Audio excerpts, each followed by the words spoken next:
Assalamualaikum warahmatullahi wabarakatuh. Perkenalkan, saya Supian Hidayat, NPM 22106310500108. Saya dari kelas 1E. Di video ini, saya akan mempresentasikan PowerPoint saya mengenai himpunan, yang mana video ini ditunjukkan untuk pemenuhan tugas mata kuliah Logika, Matematika, dan Himpunan yang diampu oleh Bapak Dr. Muhammad Ridwan Yunanegara, MPD. Tanpa berlama-lama panjang, langsung saja kita masuk ke materi utama pada presentasi kali ini. Jadi, apa sih himpunan? Jadi, himpunan itu adalah kumpulan objek-objek yang berbeda, di mana objek-objek tersebut di dalam himpunan disebut elemen, unsur, atau anggota. Untuk penyajian dari himpunan tersendiri terbagi menjadi beberapa penyajian. Untuk yang pertama yaitu dengan enumerasi, yaitu dengan menyebutkan semua anggota himpunan yang ada. Yang kedua yaitu dengan menggunakan simbol-simbol baku. Biasanya simbol-simbol ini ditulis dengan menggunakan huruf kapital yang cetak tebal. Untuk yang ketiga itu dengan menggunakan notasi pembentuk himpunan. Dan untuk yang keempat itu dengan menggunakan diagram pen yang seperti ini. Sebenarnya masih ada lagi untuk cara menjadikan himpunan ini, tapi biasanya dalam soal-soal ujian sekolah SMP atau sejenisnya, biasanya hanya empat ini yang sering kita jumpai. Terutama itu yang paling banyak kita jumpai itu dengan menggunakan notasi pembentuk himpunan dan diagram pen. Nah, kita lanjut ke jenis-jenis himpunan. Jadi untuk yang pertama jenis-jenis himpunan itu ada kardinalitas. Jadi kardinalitas ini adalah jumlah elemen di dalam A, jumlah anggota di dalam A. Seperti itu. Jadi misalnya seperti ini. Himpunan A terdiri dari 1, 2, 3. Nah, kardinal dari himpunan tersebut adalah 3. Seperti itu. Terus untuk yang kedua itu adalah himpunan kosong. Jadi himpunan kosong ini adalah himpunan yang tidak memiliki satupun elemen atau himpunan dengan kardinal 0. Jadi ya tidak punya anggota, ya udah kosong aja. Himpunan A, kurung kurawal buka, kosong, kurung kurawal tutup, seperti itu. Jadi ya udah kosong aja seperti itu. Itu disebut himpunan kosong yang seperti itu. Nah, untuk yang ketiga itu himpunan bagian atau subset. Jadi himpunan A dikatakan himpunan bagian atau subset dari himpunan B jika dan hanya jika setiap elemen A merupakan elemen dari B. Seperti itu. Nah, di sini B disebut superset dari A. Untuk notasinya seperti ini. Notasi dari himpunan bagian atau subset. Untuk contohnya kurang lebih seperti ini ya. Jadi misalkan himpunan A 1, 2, 4. Himpunan B 1, 2, 4. Nah, jadi himpunan A tersebut yang 1, 2, 4 juga merupakan himpunan dari anggota anggota himpunan dari B. Seperti itu. Jadi ya seperti itu untuk himpunan bagian atau subset. Yang keempat itu himpunan yang ekivalen. Jadi himpunan A dikatakan ekivalen dengan himpunan B jika dan hanya jika kardinal dari kedua himpunan tersebut sama. Seperti itu. Jadi untuk notasinya seperti ini. Kardinal dari A sama dengan kardinal dari B. Maka disebut himpunan yang ekivalen. Seperti itu. Nah, untuk yang kelima itu himpunan saling lepas. Jadi dua himpunan dikatakan saling lepas jika dan hanya jika keduanya tidak memiliki elemen yang sama.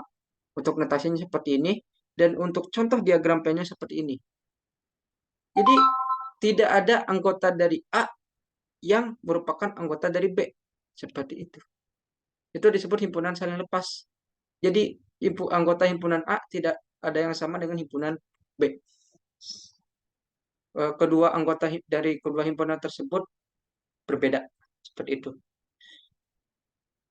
Lanjut ke operator himpunan atau operasi himpunan. Untuk yang pertama yaitu irisan. Jadi irisan dari himpunan A dan B adalah sebuah himpunan yang setiap elemennya dari himpunan A dan B. Jadi A misalnya seperti ini. A 1, 3, 4. B, 4, 5, 6. Nah, irisan dari kedua himpunan tersebut adalah 4. Seperti itu. Bisa dipahami dengan baik? Bisa dong, masa enggak? Yang kedua itu gabungan atau union. Jadi gabungan dari himpunan A dan B adalah sebuah himpunan yang setiap elemennya merupakan anggota himpunan A dan B. Untuk notasinya seperti ini, seperti huruf U. Terus yang ketiga itu adalah komplement. Jadi komplement dari himpunan A adalah himpunan yang mengandung semua elemen dalam semesta pembicaraan yang tidak ada di dalam A. Seperti itu. Untuk notasi dari komplement seperti ini, jadi X sedemikian sehingga X anggota semesta dan X bukan anggota himpunan A.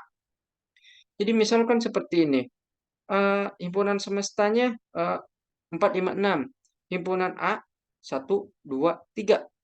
Komplement dari himpunan A adalah 4, 5, 6. Seperti itu. Jadi yang bukan merupakan anggota dari A. Komplement A itu itu adalah nanti himpunannya adalah yang bukan merupakan himpunan A. Seperti itu. Terus yang selanjutnya itu yang keempat, selisih atau difference. Jadi selisih dari dua himpunan A dan B adalah suatu himpunan yang elemennya merupakan elemen dari A tetapi bukan elemen dari B, tapi bukan elemen dari A. Selisih dari A dan B dapat juga dikatakan sebagai komplement himpunan B relatif terhadap himpunan A. Untuk notasinya seperti ini, di mana X sedemikian sehingga X anggota A dan X bukan anggota B. Untuk yang kelima itu beda sentakup atau symmetric difference. Jadi beda setangkup dari himpunan A dan B adalah suatu himpunan yang elemennya ada pada himpunan A atau B, tetapi tidak ada pada keduanya. Untuk notasinya seperti ini. Ini adalah notasi dari beda setangkup, di mana A beda setangkup dari B sama dengan A atau B dikurang A dan B. Maaf, saya ulang lagi. Beda setangkup dari A beda setangkup dari B, A gabungan B dikurang A irisan B sama dengan A dikurang selisih B gabungan B selisih A. Seperti itu. Beda setangkup dari notasi beda setangkup seperti ini. Terus yang keenam itu adalah perkalian kartesian. Jadi perkalian kartesian dari himpunan A dan B adalah himpunan yang elemennya ada pada semua pasangan berurutan yang dibentuk dari komponen pertama dari himpunan A dan komponen kedua dari himpunan B. Kita lanjut ke hukum aljabar himpunan dan prinsip dualitas. Nah, ada beberapa, kurang lebih ada 10 ya dari hukum aljabar himpunan ini. Jadi untuk yang pertama itu adalah hukum identitas di mana A gabungan himpunan kosong sama dengan A. Untuk dualnya A irisan semesta sama dengan A. Terus untuk yang kedua yaitu hukum nul atau dominasi di mana A irisan himpunan kosong sama dengan himpunan kosong. Untuk dualnya A gabungan semesta sama dengan semesta. Untuk hukum komplement yang ketiga itu disebut hukum komplement di mana A eh, gabungan komplement A sama dengan semesta. Untuk dualnya A irisan A komplement sama dengan himpunan kosong. Untuk yang keempat itu hukum idempoten. A gabungan A sama dengan A. Untuk dualnya A irisan A sama dengan A. Untuk yang kelima hukum penyerapan. A gabungan dalam kurung A irisan B sama dengan A. Untuk dualnya A irisan dalam kurung A gabungan B sama dengan A. Hampir sama ya. Untuk yang keenam itu hukum komutatif. A gabungan B sama dengan B gabungan A. Untuk dualnya A irisan B sama dengan B irisan A. Untuk yang ketujuh yaitu hukum asosiatif. A gabungan dalam kurung B gabungan C sama dengan dalam kurung A gabungan B kurung tutup gabungan C. Untuk dualnya A gabungan dalam kurung B, maaf saya ulang lagi untuk dualnya A irisan dalam kurung B irisan C sama dengan kurung buka A irisan B kurung tutup irisan C. Untuk yang ke-8 itu hukum distributif di mana A gabungan dalam kurung B irisan C sama dengan kurung buka A gabungan B kurung tutup irisan kurung buka A gabungan C. Untuk dualnya A irisan kurung buka B gabungan C sama dengan A irisan B kurung tutup kurung gabungan kurung buka A irisan C kurung tutup.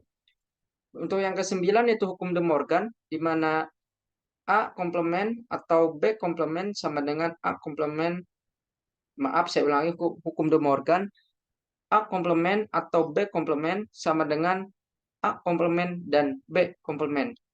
Untuk dualnya A irisan A komplement irisan B komplement sama dengan A komplement atau B komplement. Untuk hukum identitas di mana komplement dari himpunan kosong adalah semesta. Untuk dualnya komplement dari himpunan semesta sama dengan himpunan kosong. Seperti itu. Lanjut ke pembuktian pernyataan suatu himpunan. Jadi kurang lebih ada 4 untuk pembuktian eh, pernyataan suatu himpunan. Yang pertama itu dengan menggunakan diagram Venn. Jadi dengan menggunakan diagram Venn ini sebenarnya metode yang tidak valid karena untuk pembuktian secara formal. Metode ini hanya mengilustrasikan ketimbang membuktikan fakta. Jadi jika di dalam matematika murni, perkuliahan matematika itu, terutama di matematika murni, dengan pembuktian yang menggunakan piagam Venn ini sangat tidak valid atau sangat tidak disarankan. Tapi untuk eh, pembelajaran di SMP boleh-boleh saja untuk pemahaman. Terus yang kedua itu dengan menggunakan tabel keanggotaan. Jadi dalam pembuktian dengan metode ini, kita menggunakan angka 1 untuk menyatakan bahwa suatu elemen adalah anggota himpunan dan angka 0 untuk menyatakan bukan anggota himpunan. Yang keempat itu menggunakan yang ketiga itu dengan menggunakan aljabar himpunan. Dalam pembuktian dengan metode ini, kita menggunakan hukum-hukum aljabar himpunan seperti yang tadi di atas. Jadi kita menggunakan yang ini, pembuktian dengan menggunakan hukum-hukum ini untuk pembuktian dengan menggunakan aljabar himpunan. Terus yang keempat itu dengan menggunakan definisi. Jadi metode ini digunakan untuk membuktikan pernyataan himpunan yang tidak berbentuk kesamaan, tetapi pernyataan yang berbentuk implikasi. Seperti itu. Ini ada prinsip inklusi dan eksklusi. Jadi ada untuk dua himpunan A dan B, notasinya seperti ini. Ya, terus untuk tiga buah himpunan A, B, dan C, notasinya seperti ini. Terima kasih. Demikian presentasi dari saya. Kurang lebihnya mohon maaf jika dalam membawakan presentasi kali ini banyak kesalahan, baik itu dari pengucapan, tutur kata. Saya mohon maaf. Sekian dari saya. Wassalamualaikum warahmatullahi wabarakatuh.